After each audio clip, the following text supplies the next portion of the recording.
Jo, v záloze Martin zleva, Staník zprava a Honza vymlátil s Vaškem. Vašek bude hrát defenzivního před těma stopérama v té záloze a útoku dvojka. Už je to mokrý, střílet v každé pozice, malý ještě jak svině. Se dá střílet, já nevím, mezi 16 a půlkou střílet. A to splozlo. Takže dávajte si taky majzla na to, protože to bude dosti víc slova. Takže malý hřiště, takže to bude chlap na chlapu, tak se s tím nějak nejebete, hlavně vzadu. Ale určitě měl jsem možnost vole vidět teď 3 zápasy, ale je to katastrofa, vole. Jako se dokáže celý manšaft rozmrdat kvůli nějakému jednomu skurvenému hádání.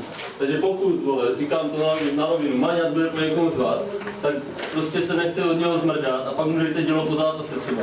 Ale nehádejte se na tom hřišti, vole. To platí pro Hanesa Macha a pro Hanesa Hojgra, protože se hnedka necháte vytočit, vole. Nenechte se vytočit, protože pak se hádáte štětří, vole. Fakt to bylo hrozný, to byla katastrofa úplně.